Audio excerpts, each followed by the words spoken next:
Welcome back to Graphic Policy Television, GPTV. I'm Brett, and we are looking at the final unboxing of the Aarakocra Troop. It's part of the Wave 2 expansion for Wizkids Dungeons & Dragons Attack Wing. For those who don't know, Dungeons & Dragons Attack Wing is a miniature game where you build an army and you play out scenarios, you fight other players, you build your army out of these pre-painted figures. It's based off of Wizards of the Coast Dungeons & Dragons line of games. It's a great game, lots of fun. So far the main set has been out. One wave came out with about 7 figures. This is the Wave 2 expansion with just these 3 items. So we're opening up the last one.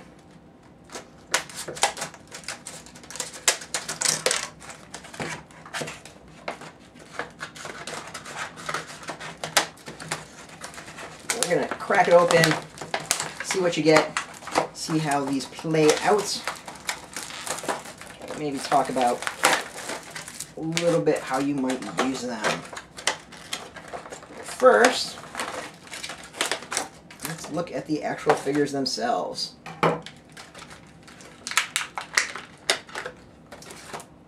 These have some fantastic detail. I think out of the 3, these might be my favorite. What's really, really great is the first thing that kind of stands out to me is the eyes are somewhat painted. There's a little black line that goes around them. Doesn't look like there's a dot for an actual pupil, but I'm going to forgive him for that. It's a pretty solid figure. The claws are painted. The wings, of course, look fantastic. It's not too shocking because the angel had fantastic wings. So let's check out the figure. Really, really good detail, I think. Solid figures. You get, of course, 6 of them like you do for all the troops. One of them should be different. And let's see here. I guess maybe this one, since its leg is forward. Now, usually there's one that kind of signifies the leader that you can use in games. I guess that will be it. I don't know if its foot is supposed to be forward like that. But, you know what, it's not a big deal because there's tokens to indicate which one's the leader. So that's all good. Let's see what you get. You get a big package of a whole lot of goodies.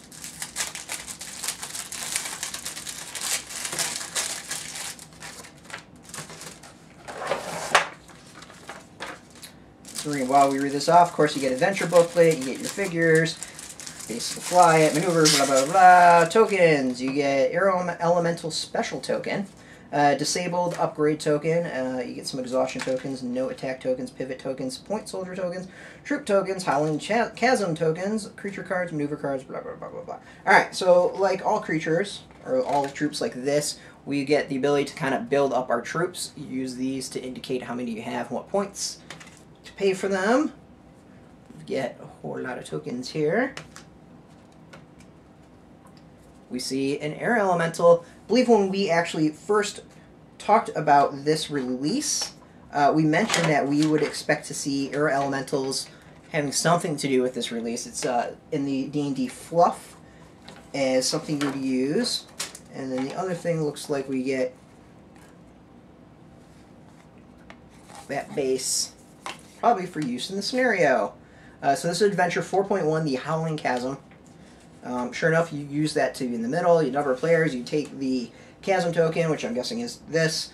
You put it in the middle. The Parlaying Force is 120 points. The Cult Force is 120 points.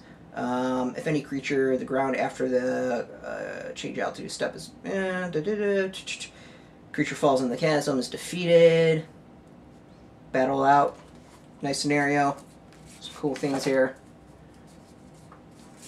Let's see what we got. Let's actually look at the troops themselves.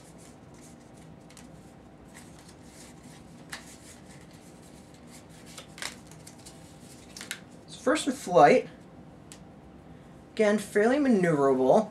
Not quite as much as that's what you'd expect when it comes to a unit. I mean, you're looking at like 6 guys trying to fly in formation. So when it gets to that 4th level, it's not quite as good as like the angel or the dragon, I don't think, off the top of my head. And there's no reverse on this, so you're pretty much going forward and banking a lot. The ground, there's like hardly any movement. So this is going to be a troop you're going to really want to stay in the air. So we've got two. The basic cost, we have 15 points of the squadron, the Aarakocra Squadron. Like we'd expect for most ground troops, we're not talking great. 1 attack, 3 defense, 1 heart, no shields. There is a Talon melee. We talked about that in our prediction. There's a javelin range. I think we talked about that in our prediction. So we have 2 types of forward attacks.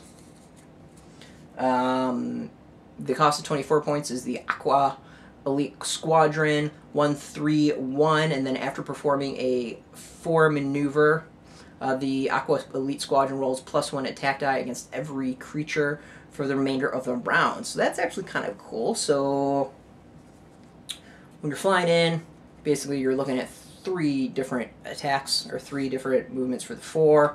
So you can move around and get some good maneuvering and kind of like swoop in there and do an attack. Again, I think we kind of mentioned that a little bit when we were doing our prediction. The Squadron, the 15.1, is level 1, while the other one, the upgrade, is a whole level 8. But let's actually see what we get. So, Aero Elemental Token. So now we have some summoning that's going on. I believe this is, we talked about this in our prediction. I just want to go on the record when we said, what do we expect from this wave?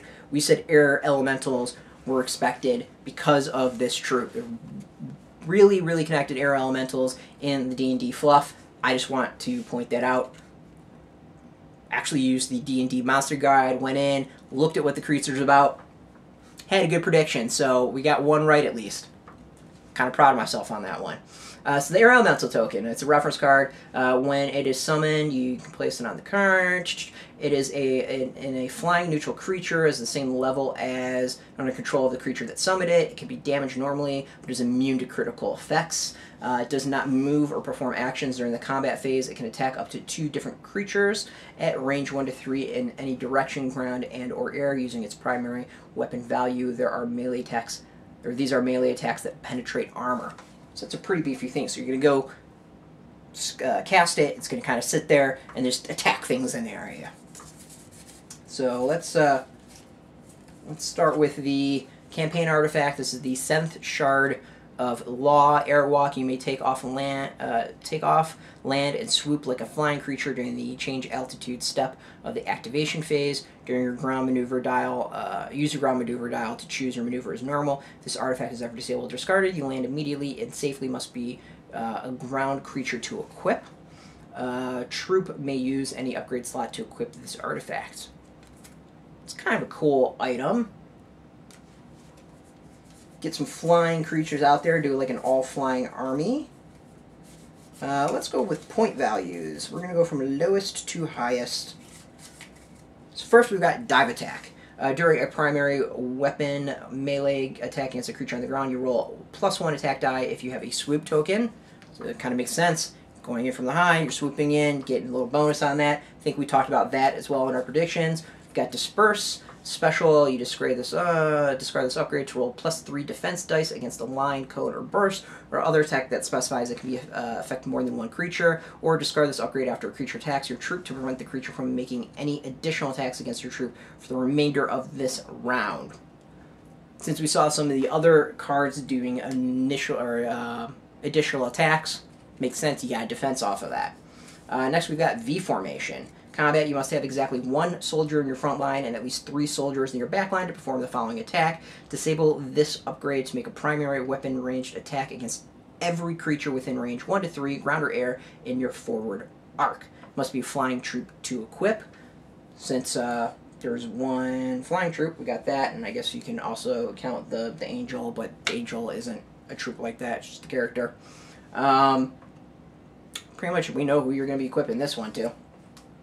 Vigilant Watcher. You may perform a target action even if there are no enemies within range 4. So when you spend a target token to re-roll your attack dice, you may choose before re-rolling any of the dice to convert 1 blank result into 1 hit attack. Must be Aarakocra to equip. Summon Air Elemental. We'll leave that one for last. The Aarakocra Leader, your troop's primary weapon attacks melee range can target enemy creatures at +1 range increment, maximum of range 4. After spending a charge token, you may choose to perform a ranged attack, but without receiving the +1 attack bonus. Whenever you lose a soldier, you must roll 1 attack die. Even if this card is discarded, you roll a critical. Discard this card. Must be a good flying troop to equip. Interesting. You have to think that one through to really how you're going to use it. So I'm an air elemental, so this one I think we really want to know. So these creatures are known for dealing with air elementals, so I expected something of that nature in this set, and it looks like we are right. So you must have at least 5 soldiers in your troop to perform this action. Discard this card to place an air elemental token anywhere that is entirely within range 1 to 3 of your point soldier in any direction.